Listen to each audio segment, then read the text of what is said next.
Hello, film fans. Welcome to the Film vs. Film podcast. My name is Martin Harries, your host, and I'm joined by the film encyclopedia man, Boaz Dix. We are a couple of filmmakers on occasion, but mainly can't stop yapping about movies.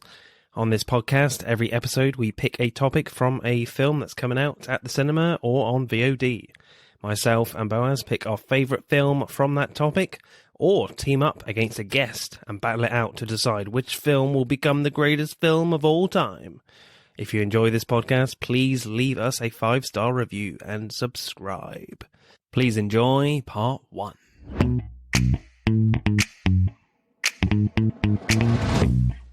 So this week, people, as Empire of Light is out in the States, and it will eventually come to the UK in January, we are talking Sam Mendes films, and of course, we are very excited to be joined by the Matt and Mark movie show, represented by Matt.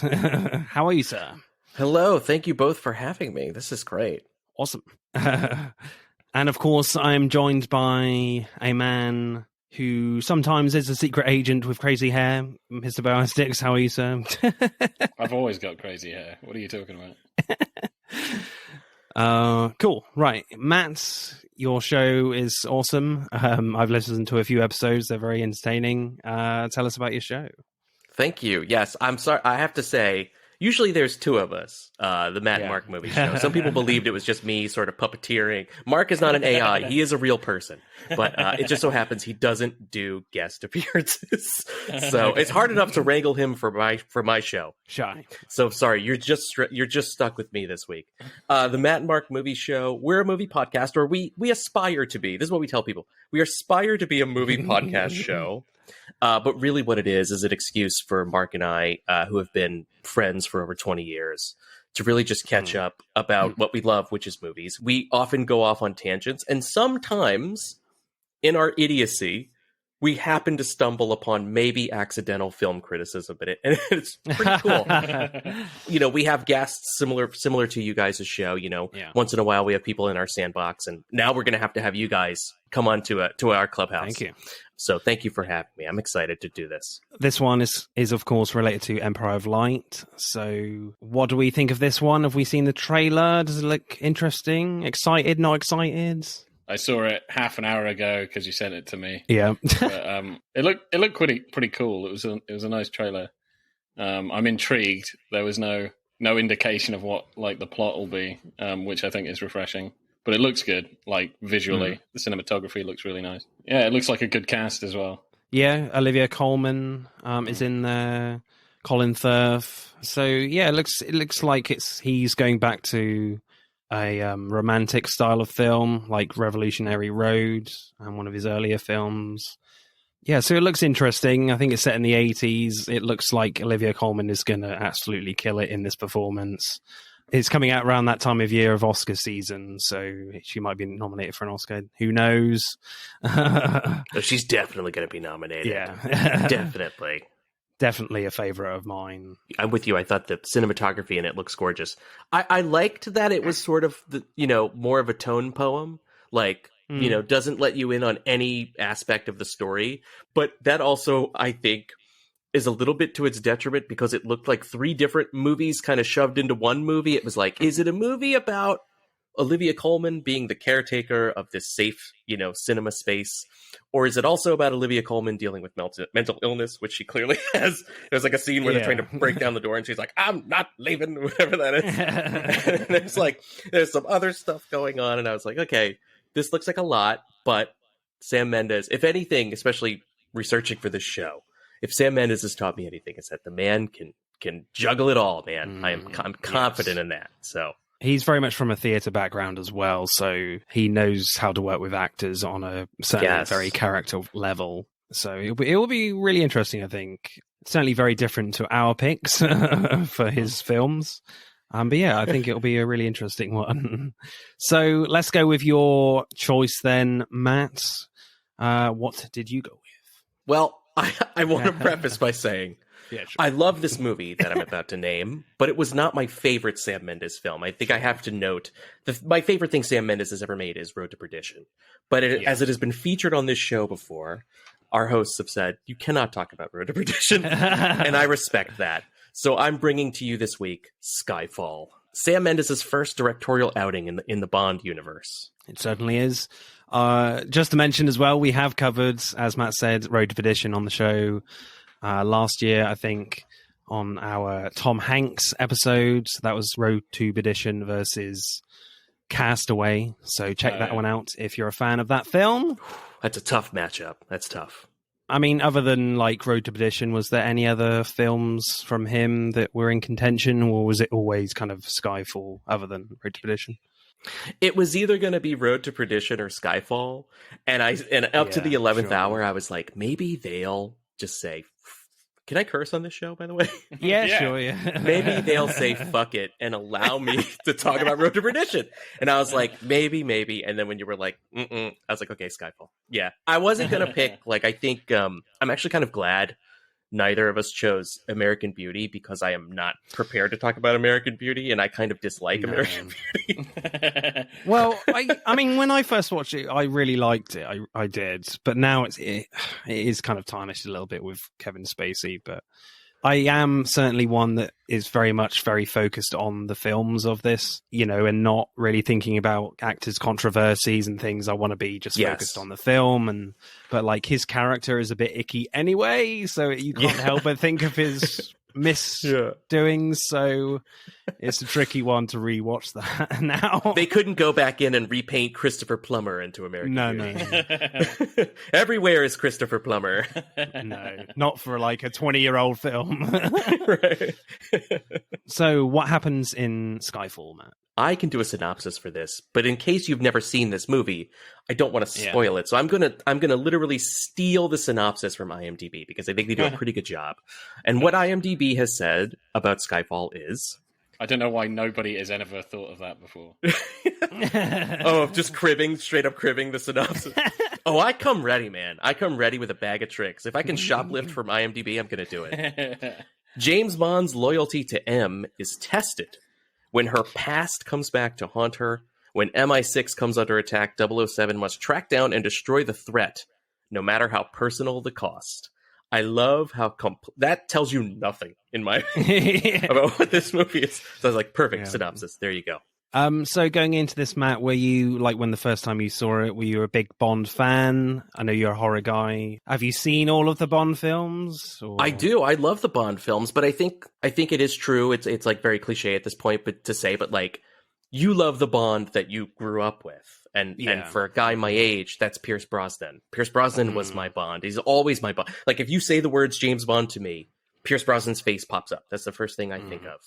Because I also wasted a lot of my youth playing GoldenEye on Nintendo 64. Yes. And I think GoldenEye might have been the first James Bond movie I saw in the theater.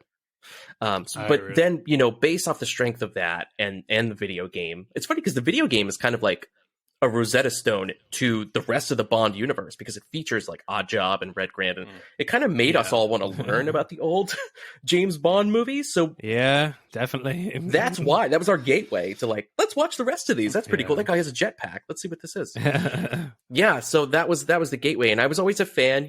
I think my order of Bonds has changed over the years. I used to like Roger Moore's Bonds a lot more, but now I've kind of come squarely into I like Pierce Brosnan and I like Daniel Craig, and that's about it. But yes, I was a fan going in and I was excited, especially because I remember the ad campaign for this being really big and bombastic. I was like, this is going to be something. Because I remember too at the time, Christopher Nolan has always flirted with the idea of doing a Bond movie. He's always been real hard about, I want to make my own Bond movie. I'm going to recast Bond. I'm going to do this. And it's funny because Sam Mendes kind of beat him to it. He made a Chris Nolan Bond movie. That had to hurt, right? So I just remember seeing this trailer and being like, whoa, this is Bond on a Dark Knight level. Yeah. And being super excited. So yeah. Certainly, Chris Nolan's Batman films are basically Bond films, just dressed in a bat suit, Just cosplaying as Batman. Yeah, yeah, pretty much. But yeah, I mean, I've been a huge Bond fan since I was very small. Like, I remember buying all the VHSs when VHSs were around, and I've still got them all. I'm like, nope, I ain't getting rid of these. You know, saving up my pocket money to buy all of the, you know, all the older ones and stuff. When you put them all together, it made like this Bond, like big Bond picture, you know, which was fun. Oh, that's interesting. Yes, I kind of remember that. Yeah. Unfortunately, my first Bond film at the cinema was Die Another Day, which is obviously annoying, but and unfortunate. But as a kid, I was like, "This is amazing," and then after a few years, what was I thinking? This is terrible. But yeah, I am a big fan of Skyfall. Yeah, I would say personally, my favorite Daniel Craig is probably Casino Royale for me. Not by much, and I do love the Sean Connery ones as well. Certainly those classic '60s ones. Boaz, your Bond credentials, sir? Big fan? I don't have like extensive Bond credentials. Like, I like Bond. Yeah, I like Bond. I'm not like a diehard fan, and there are many Bond films I haven't watched. So I've watched like a bunch of scattered ones, like not necessarily in chronological order, from Brosnan and Sean Connery and Roger Moore, and obviously I've watched all the Daniel Craig ones as they came out. So you know there are huge gaps in my knowledge. You couldn't ask me like deep lore questions. I would have no idea what you're talking about. But I like them. I like them well enough, and I really do like Daniel Craig's Bond series. I think my favorite is Skyfall. I think I'm right with you. Like, I'm really close with that or Casino Royale. Yeah. Like, Casino Royale blew my socks away. And I do remember being incredibly excited for Skyfall. And I think it's probably my most, like, rewatched Daniel Craig Bond film. I've watched it, many times, with my dad and stuff, and we've got a soft spot for it. So I do really like it. I think in my opinion, it's definitely got, I'd say, the most memorable villain in Javier Bardem out of the Daniel Craig ones. I think he's tremendous. And I do agree with the whole, because I do love, Christopher Nolan's Batman films. And I do get really heavy Dark Knight Rises vibes. Yeah. It's like, ooh, this is like, the James Bond superhero movie. They do borrow a few things, yeah. Yeah. And they're not like, it's not like one-to-one copy, obviously, but Javier Bardem, a kind of Joker, not necessarily in that vein, but like really charismatic, really memorable, like a sort of big man. And yeah, man. And I do love it's almost like a love letter towards the end of like all of Bond history. Even though most of that isn't canonical, but it just feels like it's a kind of a wrap up for everything. So I do have some tremendous soft spot for this movie.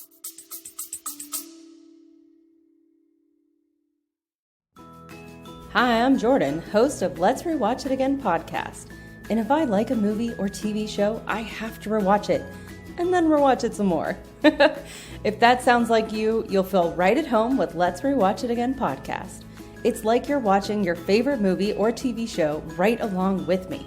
I talk about everything from directors' commentaries to deleted scenes, trivia, iconic quotes, and everything else that keeps us hitting that play button one more time. So click the link. Find your favorite show or movie in the list of episodes, and let's rewatch it again together.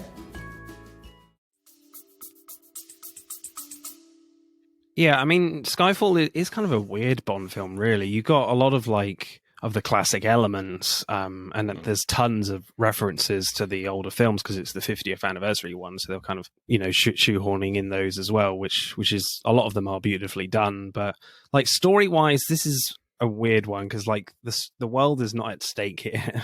Yeah, it's incredibly personal. A guy wants to kill M. That's it, pretty much. It feels like a very much a deconstructing film of what James Bond is and what MI6 is compared to a lot of other ones. And then it's kind of interesting as well with going into Spectre, where they kind of don't really follow on with a lot of that stuff, and it's very much a classic James Bond film, Spectre. Yeah. I have a lot of issues with the end of that film, but a lot of that was great up until the last parts in London, basically. But yeah, let's get into it with Skyfall then. In directing, Like, the opening sequence is quite impressive for me. You know, Sam Mendes has always described it as like a Russian doll-like sequence, where each little action sequence gets bigger and bigger. And I like that sense you get that it's getting bigger as you go, because the car chase at the start is quite tame, to be fair. But then the motorbike chase on the rooftops of Istanbul is great, brilliantly done, and probably the most exciting part of the action scene for me.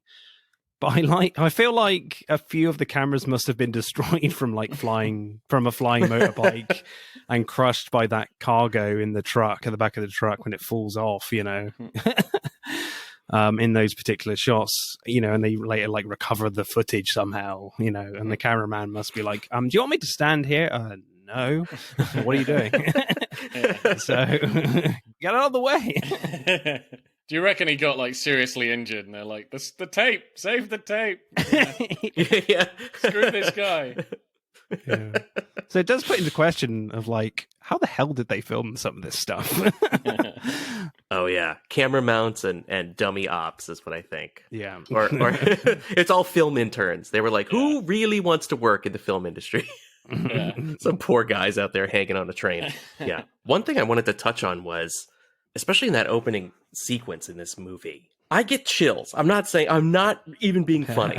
I get chills when I think about this moment, because there's a moment in Skyfall that I think is legitimately, to me, it feels like Daniel Craig gets a classic Bond moment. And when I say that, like, I agree. I love Casino Royale. And I love the way Martin Campbell directs stuff. It's so propulsive and it moves and it's fast and it's hard. But the thing that people, I think, to me, Casino Royale is a great Bond movie. But it almost like overstays its welcome. By the end, you're like, oh my God, there's more with Vesper. There's drowning. He's in a cage. It just keeps going and going.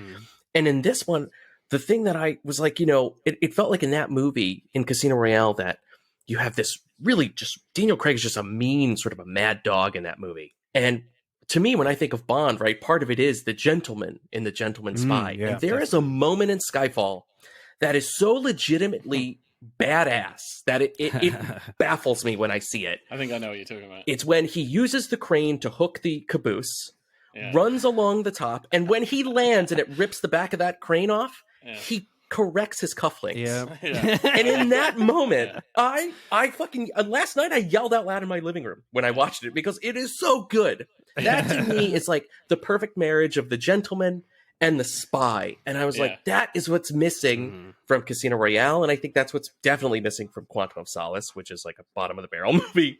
And here in Skyfall, it's like, you get this real Bond moment, something that's not aped from older Bond movies.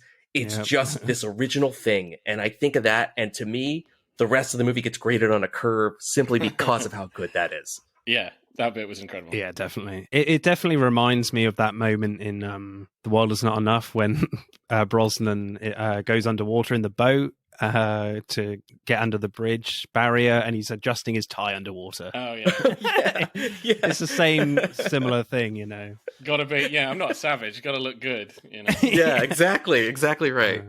Yeah. He's gotta look the part. Yeah, absolutely. I love the intro scene. One thing I kind of want to touch on is like the music, like the score, and just how it's sort of woven into the direction. And I just think that fascinates me. So like, as soon as you see Bond, like he goes, you know, from being obscure and it's quite down the hole and it's out of focus, and he just comes over and immediately you get like the Bond theme starts to play, as soon as he appears, and then it slows it down because he's walking, so it's slowing it down, and then it just blew my mind, because then it's like sunlight hits his eye, and then you have this like the strings come in, and it's like what the hell? It's like mirroring the action. I just thought that was phenomenal. It just kind of blew me away, because it's something I'd never noticed before. But I was just like painfully aware of the score through the whole movie. And I was like, man, this score is phenomenal, because it enhances the action as it's going. So even when it came to, you know, it's very serious. You know, the guy's dying. You know, you've got tense music. You know, obviously the thing's been stolen. This guy's dying. He needs to go. So tense music. As soon as he's out of the door, you know, bustling street, and just like the fucking choir just kind of wakes up, where you're just like, oh, it's a bustling street. whoom, so much music. And I just loved that throughout, where it was just punctuating the action scene. It was like, he's getting shot at, like risky music. He's done something amazing, like jump the train. It's like, I just thought it just kept adding to the scenes, even up until like he got shot. And then it's like, boom, goes quiet. He goes over underwater. And then, it's like the music stops when he gets shot, goes underwater. And then you get the title sequence. I just think the score also for the first bit needs to be commended. It's just such a good score. It's almost like a character in the entire sequence. And I just think it enhances like every little bit of the action because it's just it's changing and keeping pace with it. It's just phenomenal. So I really like that. And yeah, definitely the action scene itself was great. And as you were saying, just keeps ramping it up. And like adding surprises as well, which is pretty cool. And like challenges for Bond, and then the camera's like, oh, like how's he going to get out of this? And then he finds a solution and kind of not only surprises the bad guys, it's like surprising the audience. I'm getting shot at. Boom! He's in the bloody trailer, and it turns around, and you're like, oh my god, he's doing it. Music is like heroic music. You're like, Jesus, this is cool. And he doesn't have time because the thing's unbuckled. Puts the thing through. You're like, he's not going to make it, and it's just great. And then, and also when he like jumps up when the guy's on top of the train, and he's like looking up, and the next bit you're seeing the guy on the train and just down from a tunnel, and then Bond just comes out of nowhere up the front, like shocks him, like surprises him, and just starts beating into him, and that was great. And then under the tunnel, it like quietens down. It like doesn't stop. It's like, we're under a tunnel, so like different piece of music. No signal, so Yeah, man. I just thought it was brilliant. Can't get score down here.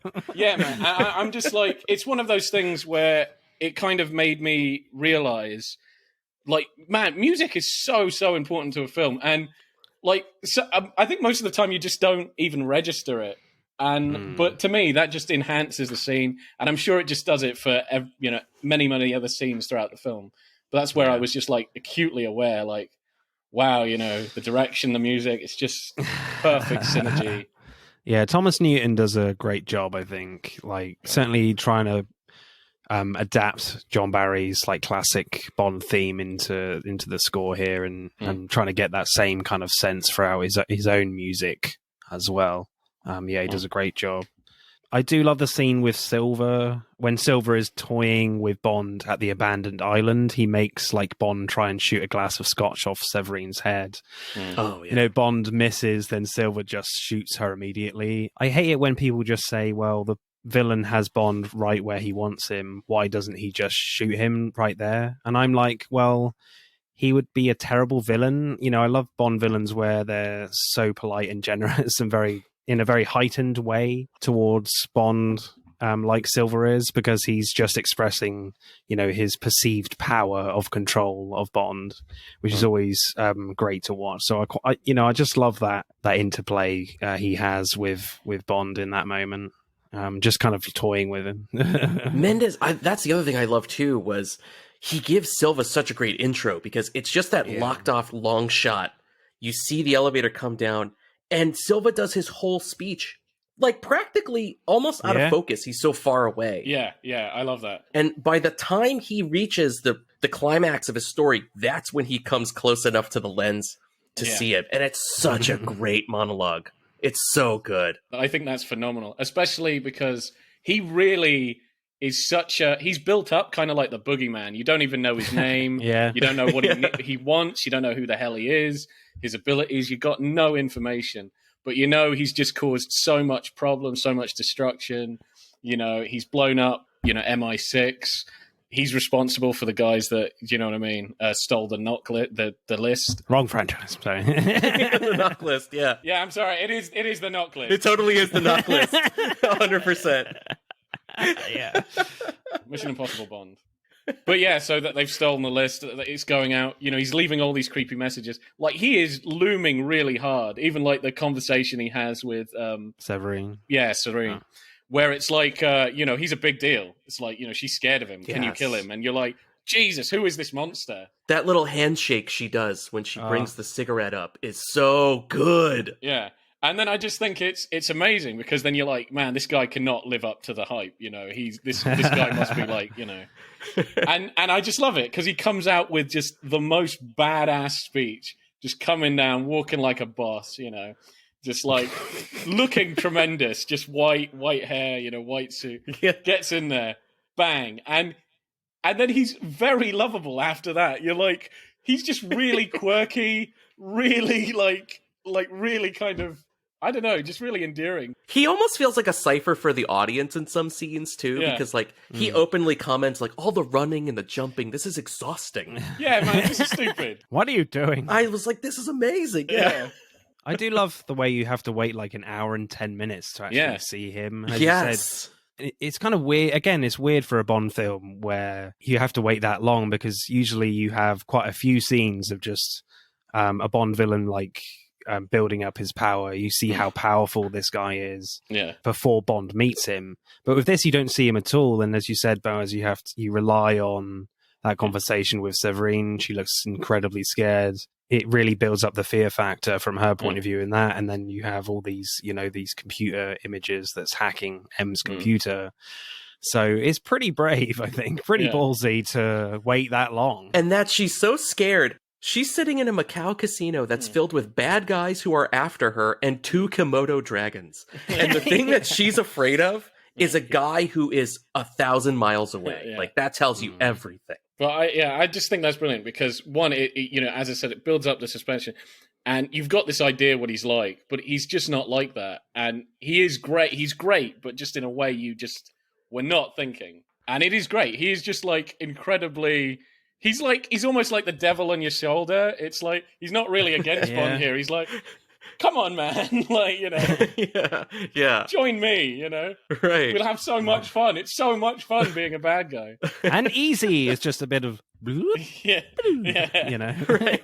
But then, and then Javier Bardem can, like, turn it from being the zany, villain, because he says a badass speech and then he turns really zany and you're like, oh, that's the kind. But he can just switch that on and off whenever the hell he likes. Like, he can be like, bang, like he can be really serious. Yeah. I love the cadence, too, of the way he speaks. It feels very theatrical, but like that to me feels a little like the old Sam Mendes, right? The actor's director, right? He's kind of really theatrically manipulating dialogue the way a line is delivered.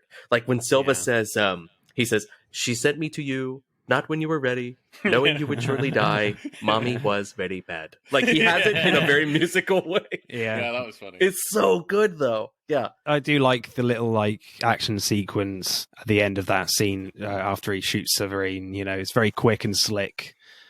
There's not a lot of action in this film, I don't think, compared to a lot of other Bond films, but you don't really kind of notice that, really. You're not that bothered that there's not a lot of like massive vehicular action. Yeah, it almost feels like you would get... Because the characters are so good, Yeah, there's like a checklist, like you get, okay, we're going to get a car chase, we're going to get a helicopter thing, it's like, we don't do any of those things in this movie, and it's still so slick and so watchable, and it feels like it's moving at a freight train pace where you're like, wow, there's not that much that's happening traditionally, but everything's happening in this movie. Yeah, and I think one good thing is, I think you're right, maybe the action isn't like there aren't as many action scenes, or they're not as huge as other ones, but they do feel really impactful.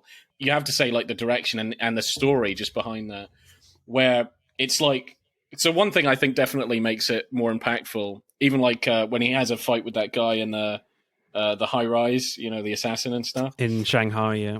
Yeah, it's just the fact in most of the fight scenes, like you feel, and they do a great job establishing it. Like Bond is out of shape. Like he was shot and he's been just chilling and drinking for months now. He is really out of shape.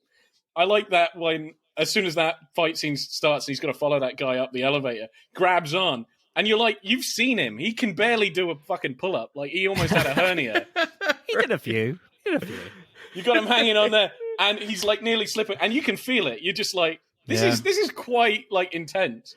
And I just feel like it enhances everything. Because, like, even a simple fight scene, he takes down, like, 3 guys. You're like, man, Bond could, like, he could seriously die here. You know what I mean? Yeah. This is quite intense for Bond. You know what I mean? Yes, quite literally life and death. Yeah, exactly. Yes. I also love that bit, too, when he's in the new MI6 and Rory Kinnear is briefing him as he's working out, and he's like, "Do you want to just do this later?" And he's like, "Yeah, let's." And I was like, that is so hard. And then when they leave and you see him shrink to the floor because he's beat up. He's just like beaten to a pulp. I also wanted to talk quickly about that awesome fight scene in Shanghai that you were just talking about, because I didn't realize, I have to give hats off to Roger Deakins, who of course is a genius, and shot both of the movies we're discussing, which is amazing. But I was like, wow, that Shanghai sequence is so simple, but it's so iconic because it has influenced like 8 other action movies that like Shang-Chi basically borrows this exact setup. Yeah. Lights, location, windows, and all for a fight scene. John Wick, I want to say chapter 2 or 3, maybe both chapters use this same exact setup. Like, it's crazy to think that this, you wouldn't think it, but I feel like this, which is now a very popular setting for a fight, with your glass and Shanghai and the lights and stuff, I think kind of started here in this movie. And I think it's thanks to Roger Deakins. And the one thing they don't do, these other movies that have been influenced by it, that Deakins does, which is so clever, is at first I didn't catch, this was the first time I caught this, was the brilliance of using the glare. That he's waiting for the glare to pass so he can open a door, so he can sneak by, use the glare, and then the glare is, and the lack of glare is what gives him away. And it's such a smart, like, you really have to sit and gel with that sequence a couple times to notice the sophistication of something like that on a purely visual level. Like, it's beautiful. It's literal eye candy. Yeah, love definitely. That. That's my favorite scene, actually, for sure. I think what's great about it as well, it just brings this beautiful disorientation as a viewer, and you're not sure where the glass walls are at times, but there's just enough geography to establish where these characters are, and you don't completely lose them as well. So it's brilliantly done for me. Yeah, agreed. Yeah, I found that was a big problem in my estimation of Quantum of Solace when it came to the action scenes. I would get really confused about like where everybody was positioned. It just gave me a headache. Well, with this, like, they are trying to do that a little bit. Yeah. It's certainly in the build-up, you know, but then they're not pushing it too much, which I quite like. The final showdown in Scotland is really great, where they prepare for their arrival, Home Alone style. Yes. I like the action, how it's divided between like Bond, M, and Kincaid taking out the pawns. You don't know who or where you're going to go next in the action in the house, which I thought was quite fun. Then when Silva arrives in this massive helicopter, Bond is completely outgunned and basically trying to survive at this point in the action. And I love the moment when Silva directs the helicopter to destroy the Aston Martin DB5. And Daniel Craig just looks really pissed off after it's destroyed. He's more sad about the car than he is the memory of his parents. Yeah, that was brilliant. Yeah, I did enjoy that. Yeah, he just kind of looks up and you're like, it's like, this is personal now, you son of a bitch. And then, yes, exactly. And then the James Bond music kicks in. It's like, I'm going to take you down. If I have one gripe. A gripe? And this is, I realize, ladies and gentlemen, this is nitpicky bullshit. But I want to call it out. Okay? Sure. It is so clear, and it bugs me every time. No shade on Albert Finney. He does a great job. But it is so clearly supposed to be Sean Connery that it pisses me off every time. Really? Because you have the old Scott gamekeeper. Yeah. He's an old badass. He's charming. And you start to listen to the lines he says. Welcome to Scotland. Sometimes the old ways are best. These are straight up Sean Connery lines, right? And I was reading, now I'm not 100% sure, but I have to think they were lobbying hard to get Connery to come out of retirement just for this bit, because they're trying to pay so much homage, 50 years, the beginning of Bond, we've got the car, we're going back to the classic style, right? They were like, if we get the original guy, how cool would that be? And part of me thinks it might have been a giant distraction. I think so, for me. Right? If we see him, it's like, it clearly takes away from every scene. But part of me wonders, what would Sean Connery have been like in that scene as this character? But Albert Finney, I don't want to throw shade. He is great as Kincaid. I don't buy him so much when he's like firing a shotgun. I think Connery would be a lot more convincing doing that. But I love Finney. Finney nails this one line when he says, He's talking about the house, and he says, like all old ladies, she's still got her mysterious ways, or something like that. Yeah, that's beautiful. Yeah, he does it in such a cool way, where you're like, "Fuck, that's why you get Albert Finney to do that part." I'm gonna use it as a pickup line. Totally. I also love, like, the movie starts, it's like tech world. We've got a techie villain. We're using hacking. We're into, algorithms are changing. It's the introduction of the new quartermaster, and that the movie then has to turn on a dime and say, we're literally doing this with shotgun shells and flares, one shotgun in a house. Yeah. We don't even have real light source. It's so good at the end. It's just fire. That's what's lighting the scene. Yeah. The most primitive element. But it's so operatic and huge in that moment that it's just lighting that whole field at Skyfall. I love the whole, when he blows up the house. I just think that is amazing. Where it's like, I've always hated that place, goes down, runs through, he's looking behind him because it's going to go. Bang, it goes. And I also love what Raul Silva or whatever, Javier Bardem, he's like, are you getting warm? As he's like, throwing grenades. And then bang! He goes flying, pieces jam in the helicopter. It's nice and toasty actually now, thanks. Yeah. Yes. You get a cut to inside the helicopter, they're impaled, they're just go straight down, back to the side, it just carves through the building, this helicopter. Just explodes. So much light. And you've just got Javier Bardem's face. He's like getting up off the floor, like, what the fuck? I do like that you constantly get, like, he gets really irritated at Bond. It's like, for the love of God, will you not just give up? Yeah. And it's all like practical as well, practical effects, which I always appreciate in Bond films, because you could easily kind of do that in CGI, but they don't at all. And I do love, like, Roger Deakins' cinematography here, because actually a lot of that stuff is on a sound stage when they're going across the ice. They're not actually in Scotland either.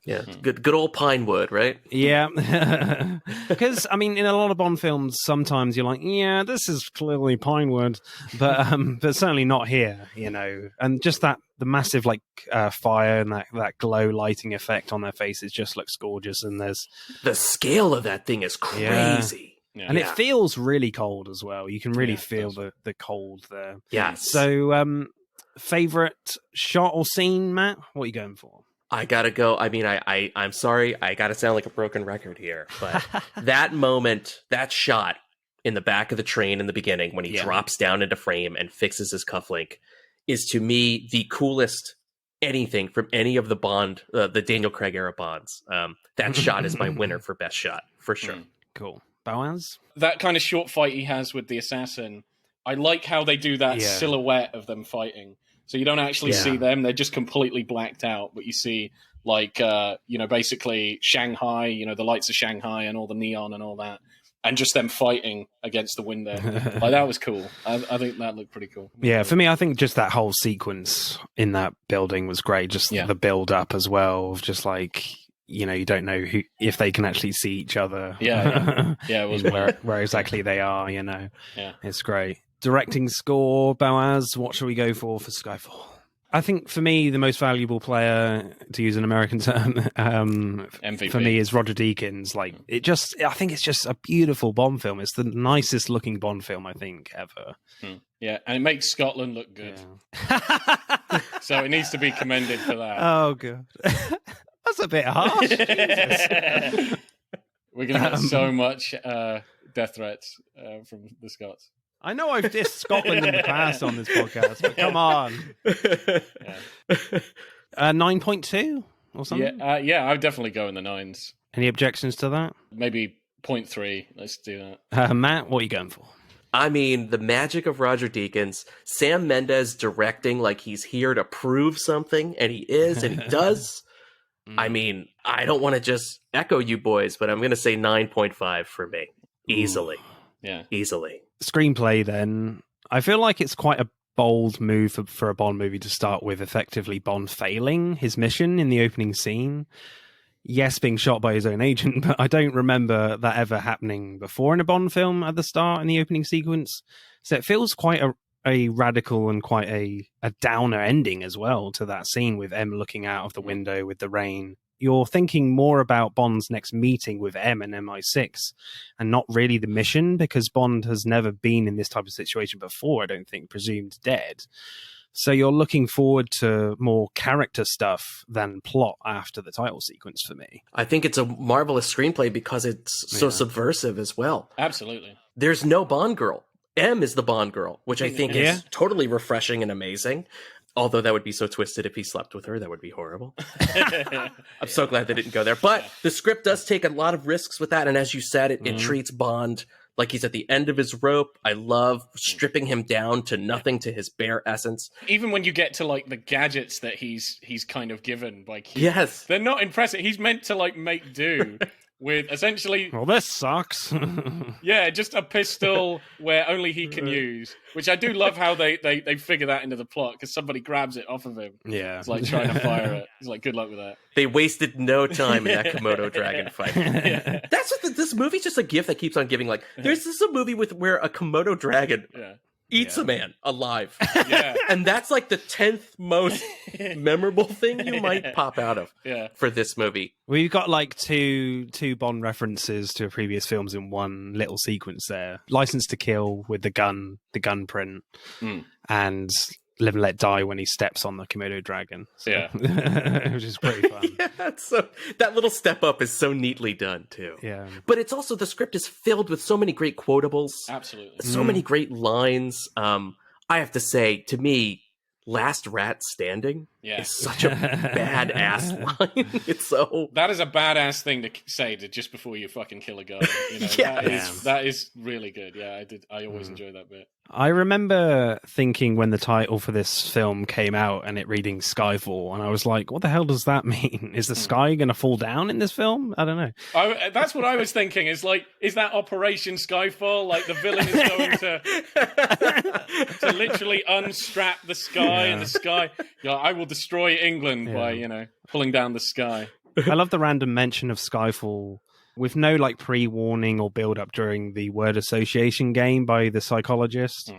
And Bond is completely stopped in his tracks and just says done and walks off. And you're like, that has touched a nerve, surely, but why? And it must be a very personal thing to Bond. And I like the fact that there's no connection to the story with this random mention. That moment is just there, like lingering at the back of your mind while you watch the rest of the film until it's revealed what it means later at the end. So I quite like that just random moment of just like, oh, okay, the title's come up. Yeah, and what does it mean? What does it mean? Yes. Like, and it's obviously Bond doesn't want to talk about it. What is it? I thought that was tremendously well done. I find the London sequence in the middle of the film really interesting because they have Silver right where they want him, but he escapes quite easily with all his technology and planned everything to the nth degree, even, as we said, crashing a tube train down through the tunnels. And he's always a step ahead all the time. But when Silver gets M at the hearing to try and kill her, he hesitates and can't kill M. So I find it really interesting how this film brings a lot of emotion to these characters that Bond films haven't really gone to before, especially for the villain character. And like the easiest thing to do for him is to pull the trigger, and he can't do it. So that moment always brings a lot of brilliant emotional questions to the table about Silver's past and the relationship with M. This whole technology is better than boots on the ground to get the job done theme is brilliant in highlighting like Silver's emotion and arrogance in that moment. And he wants it to be like a personal moment for him, killing M, but he has to be a boot on the ground to do it, and he can't do it, so he's kind of a running contradiction in that way as well. So it's really interesting. It kind of reminds me of Bond's conversation with Q, where he's like, this young fucking kid and their gadgets and stuff. He's like, where he was like, I can do more damage in my pajamas before I've sipped my first cup of Earl Grey than you can do in the field.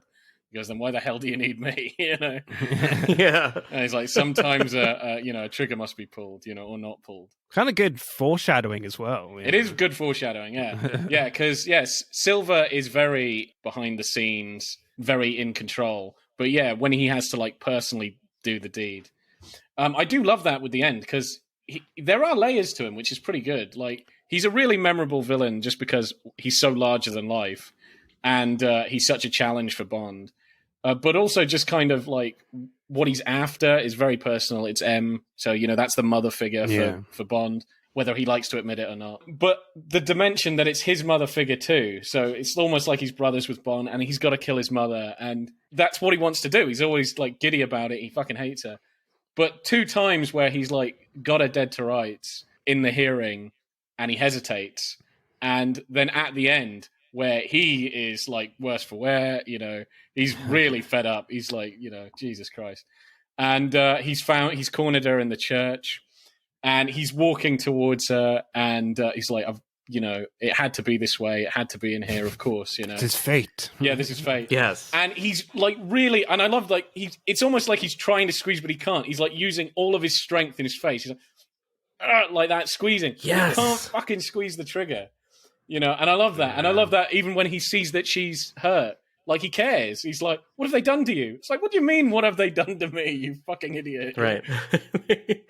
Who did this? Who ruined this beautiful moment for me? Yeah. That's what that felt like. Yeah, man. But it just feels like he's so conflicted. I also love, too, the humanity in that moment, though. Because Bond, that's what this movie does, too, right? I think it humanizes everyone. In a movie where normally people have bullets bouncing off of them, right? Bond has everything taken from him. Silva, too, has humanity. He's not just this cool villain. Like, the fact that he falters and hesitates in the London sequence when he can't shoot M, and even at the end when he's taking his time, it's the humanity of that person.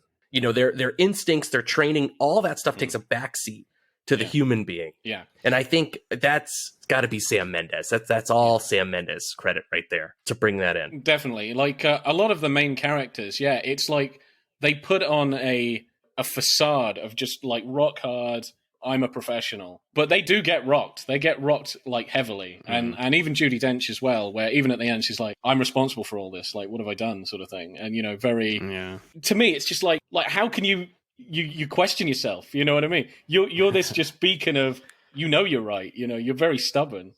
But she gets rocked. She gets, man. I just think there are some really great character moments. And I think like they hit better because they try and all the main characters try and keep their walls up.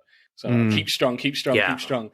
And that when you see them eventually come down, I think it's more impactful. You have Bond, he gets rocked so much that, he's got to let some of his humanity out. And so does Silva, so does Judi Dench. So I find it interesting as well with M and James Bond's relationship at the point where Silva reveals that M betrayed him, with the trade, and M says that I got like 6 agents back when I gave him up to the Chinese. And she admits all that to Bond, and you're like, might be a little bit more interesting maybe if M kind of kept that to her chest a little bit more, maybe to create a little bit more tension between the two characters of like, oh, okay, is Silva gonna end up being me? The Bond character, is Bond gonna end up being Silva in terms of their relationship? So it's interesting that like she basically tells him the truth so quickly. A mild intrigue of criticism, I guess. Yeah. So you reckon they should have just saved that, like, maybe. I don't know if they could have like wormed some more emotion out of their relationship a little bit more for a scene or two more extra, or had those themes spill out and play out into Spectre. Which Spectre just completely undoes, I think, all the good that Skyfall does. I would argue, story and stylistically. I don't think it matters when Bond would have learnt it. He would have just kind of accepted it. Because I think the big difference between him and, Silva is he understands where M is coming from. And I mean, even at the start, like, he should sort of like side with Silva because, I mean, because of her and her recklessness with his life, he was shot, presumed dead. And she doesn't even give a shit that she's not remorseful when he comes back. And is not even surprised that he's back. It's not like, oh, breaking down. Like, it's, I was just doing the job. I was doing the right thing. And, he doesn't waver in his commitment to her. Well, it's a great character moment when Bond comes out of the darkness in her apartment. From Em and Mallory's perspective, you're like, well, why don't you stay dead? You don't have to be a secret agent anymore. What are you doing, So, but in that scene where Em tells Bond the truth about Silver, like Bond doesn't get a response at all. They just like move on immediately. So I don't know. I wouldn't have minded just at least one or two lines from Bond to give an opinion on that. I absolutely agree with that, and I think that it also would have maybe been interesting as a gateway to that. Would have been to have him read the actual obituary that she wrote. Yeah. Because I love the tease of that, and I love the sort of quick like commentary about it, but I wanted to know and see his reaction to it. That was another thing that I had kind of thought about. I did think that was a really funny line where she was like, I read your obituary. What do you think? Bloody awful. I knew you wouldn't like it. Like, exemplar of British chivalry. And he's like, no, that bit was all right. Yeah, it was all right. It was fine. Yeah, he likes that. He likes that bit. Yeah. So, favorite lines, people, what you got? Oh, man. I would go with like the whole speech about the rats in the drum. I just think that is great. I fucking love that one. Yeah, I think I'd have to go Last Rat Standing. Last Rat Standing is great. Last Rat Standing. Yeah. All this jumping and fighting, it's exhausting. Are you German? What the fuck was that? That was my Silver impression. That was horrible. That was terrible. Right. Never do that again. Let's do it again. No. Good God. What is it? Is this like a 1940s, World War II movie? A little 1917 crept into your Skyfall. I think so. Hair Silver. Life clung to me like a disease. I love that line. Great line. I think that is an amazing line. That's always burnt in my head. Life clung to me like a disease. That is poetry. Yeah. That is fucking amazing. There is poetry in this film as well, Tennyson. But my favourite is Kincaid shoots two goons with his shotgun and says, "Welcome to Scotland." Yes. How was that? Was that all right? That was good. That was good. Just stick to the Scottish. Thank you. But it also reminded me of Sean Connery, which this film also did. That should have been Sean Connery, damn it. I love that line from Kincaid where he's like, "This is not your fight, Kincaid." And he's like, "Try to stop me, you hopped up little shit." Come on, couldn't you see Connery totally doing that? That's something that Connery would do in The Untouchables. He would talk that shit to Andy Garcia. So screenplay score, what should we go with, Balance? Oh man, like an 8.8, 8.7? Yeah, man, yeah, maybe an 8.7. Just because I think just comparing it to Casino Royale, I think it's slightly better for me. Oh man, actually no, I'm going to change my mind. 8.9. 8.9? Yeah. Let's go 8.8. Matt, what's your score? I'm going for a flat 9 here. Sure. The screenplay does so many interesting things, thematics of humanity, but also I have to give it up for the dialogue. Every character has incredibly sharp dialogue, even side characters, even Rory Kinnear has great lines. Like, no one is wasted in this script, and I think it's highly commendable. Yeah. So I'm going to flat 9. Awesome. I like that one even from that character who's like, an aide to yeah, Rory Kinnear, yeah, and he's saying like the history of the place, and he's like, it would be amazing, if it went for the rats, It's like, yes. Again, another 1917 crossover. There's a whole bit with rats in 1917. I was like, whoa, it's weird that we chose these two movies. Yeah. Acting then. A lot of this film is dealing with like Bond getting older and losing a step, and the question of, do we need secret agents anymore? And you get most of that, I feel, from Daniel Craig's acting, certainly in the beginning. In that beach bar in Turkey, he's completely hunched over, leaning on the bar, looking like a drunk, very un-James Bond-like.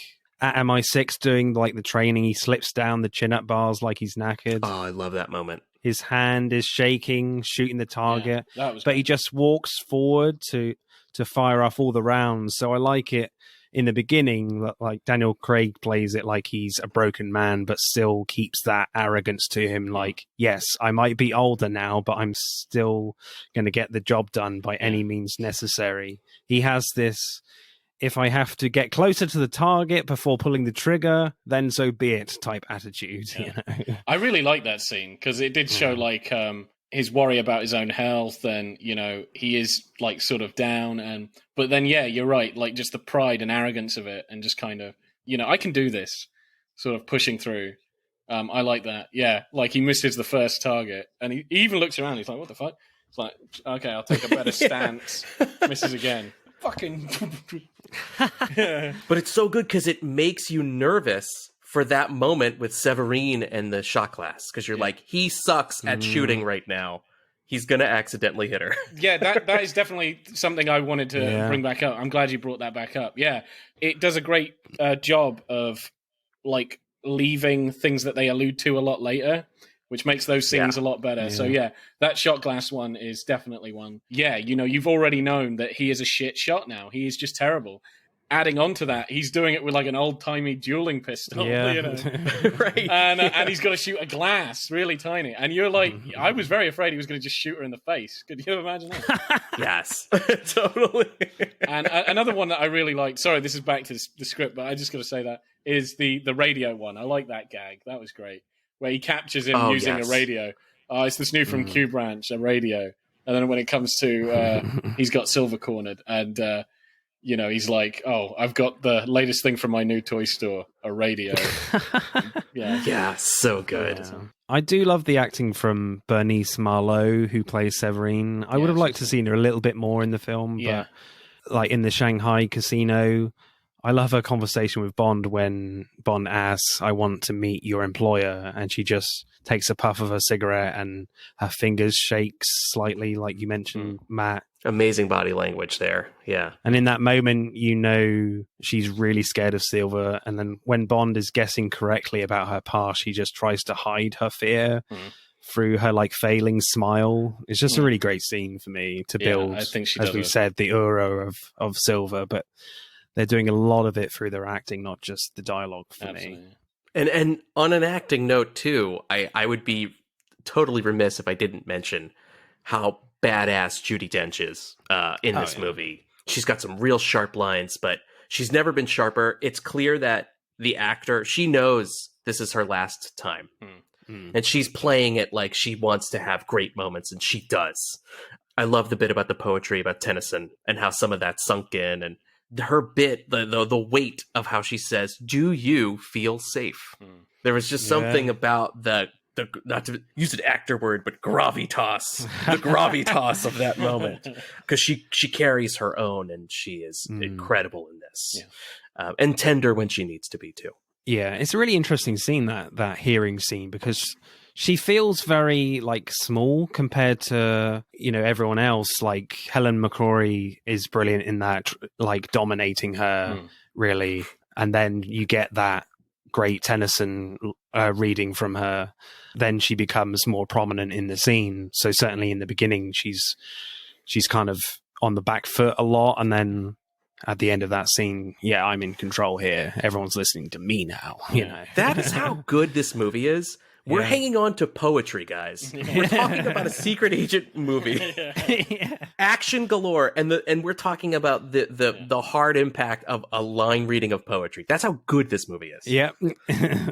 But I think one of my favorite acting moments is from Javier Bardem when Bond throws the knife in his back and he turns around slowly and he just does this gasp of like, oh, come on, man. Seriously? I do like that, yeah. Give me a second here to shoot myself with M. Come on. It's like, for fuck's sake. That is so good. And that is like he's being a cipher for the audience, too. It's so good. He's just really annoyed. Yes. I do love his growing irritation of Bond, And just at the end, it's like, for fuck's sake, can you not just piss off? There's several moments that he does like that, which I really love. Like when he's got him by the ice and he's about to shoot him, and Bond shoots through the ice and goes down with the other guy, and Silver tries to shoot him, and he sees him goes down, and you look at him, he's just like, oh, for the love of God, and then he just kind of chuckles. He's like, oh, for fuck's sake, you know? It's kind of like that, sort of. So good. For my money, I think Silva is the most memorable villain of the Craig Bond era. I 100% agree. Oh, yeah. He out Blofeld's Blofeld. I think Le Chiffre is a close second, but I think all timer it's Silva, right? It's got to be. Yeah, I think he's just a joy to watch. Just Javier Bardem do his thing. Yeah. You know, whether he's being like incredibly creepy or eccentric or quite funny or really threatening or just generally annoyed. very, very annoyed, you know. And he just does a really good job. And exhausted, yeah. Yeah, and exhausted, really exhausted. And conflicted. I just think he does a tremendous job, and he's just a joy to watch in this film. I just really love his character. And you've got to chalk that up, not just to the character, but just how he portrays him. He just makes him very memorable. So he definitely sticks in my head. Terrible hair, though. Terrible hair. But really bad hair. Yeah. Love the character design on that. They make him look so unnatural because also like his face looks a little squashed with those teeth in there. He looks like a mannequin. Yeah. Yeah, like a mannequin had been conjured to life. The fake teeth really brings his jaw up. Yeah, and his skin as well is like so smooth. It's like he's really put the foundation on, you know. It's so true. I do love that moment as well when he meets Bond for the first time. I don't think we mentioned it, when he's undoing his shirt and and brushes his thighs, and it's like Bond says, "How do you know this is not my first time?" He's like, "Oh, Mr. Bond." Yeah. That is so good. Yeah, I love how he does that. Yeah, ooh, Mr. Bond. That is so good. And I love how he's like stroking his cheek just before that, a minute before. He's like, I bet you're trying to remember your training now.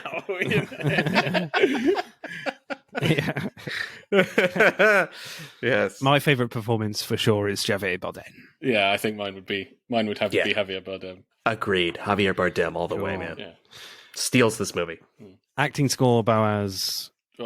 9. Yeah. Solid 9. Yeah, I think solid 9. I think they're all pretty amazing. I think for me, Daniel Craig's best performance is his last appearance, but he's still very good in this. But yeah, Judi Dench, probably her best. GoldenEye in her first film is really awesome as well. Yeah, solid 9, I think. Yeah. Matt, what are you going for? I echo you fine gentlemen. I'm going to go flat 9 on this. Yeah. Everybody represents. Also, shout out to Ralph Fiennes. Yeah, definitely. For bringing it as Mallory. He's so fun in his scenes, especially when, you know, because up to that point, just like Bond, we the audience also think he's just some blowhard bureaucrat, but it's cool that he's like a field-tested guy. And that moment in the courtroom when he starts firing and he takes the shot for M. Yeah, it's cool. That little act of heroism goes a long way. I love how like straight to the point like Mallory is. He's just straight to he doesn't cut. He just gets straight to the point. I really like that. I like actually in the bit where she's being, you know, just lambasted in the hearing, and he's like. Not to interrupt you. You know what I mean? Just for the sake of variety, let's hear from the witness. That's it. Yeah, for the sake of variety. Might we hear from the witness? Yeah. You're droning on a bit here, Helen. Come on. I thought that was brilliant. But yeah, the way he delivers it, he's just very direct. He's like, for the love of God. You know? Yeah, I also love the way he does the line when he says, we'll all be buggered. Yeah. Oh, yeah, that was funny. Yeah. It's so good. Very British. Yeah, what about the PM? Well, if he finds out, we'll all be buggered. And it automatically, it endears you to him, and you get the camaraderie right there. One line, perfect. You can never go wrong with Ralph Fiennes for me. Yeah, I was actually going to say, it's just kind of come to my attention. But you said GoldenEye was the first Judi Dench one, and this is her last. I just think that's interesting on the choice of villain, like the motivation for the villain. Even though, like, what they tried to do, their goal is different. But the fact that Sean Bean played a 006. An MI agent. He played a 00 agent who had defected and become a bad guy. And Javier Bardem was a 00 in Hong Kong or something. Yeah. So I just think that's great symmetry to have You're absolutely right. And in GoldenEye, she also criticizes Pierce Brosnan for being a dinosaur. And being out of touch. Yeah. And then here she's going back to the old ways, which is kind of funny. Yeah, exactly. Yeah, that's a great call. Yeah, and in fact, she gets criticized. She gets criticized throughout the film of this is old fashioned. This is old hat. What are you doing? Comes full circle. I think that's come to. So I think commending to the writers because that's like a meta sort of bookmark of her tenure as M. Yeah, I didn't see a direct reference to GoldenEye, but that one I guess is a very, very, very subtle one. Yeah. So let's add up the scores then for Skyfall. And Skyfall gets 54.6. This is going to be a tight one, people. It really is. We haven't had a tight one for a while. We might get one. So stay tuned for part 2. Yeah. That's it for part 1. Thank you for listening. We hope you enjoyed it. Check out part 2 to see who wins. But don't stop there. Get involved and tell us what your favourite films are relating to the episodes. Send us a DM or comment on Instagram and TikTok at Film vs. Film Podcast, for Twitter at FVF_podcast. If you do, we'll give you a shout out on the next episode. If you're feeling really generous, you can buy us a one-off coffee at our Buy Me a Coffee account. Remember, please leave us a 5-star review and subscribe. Pod signing off.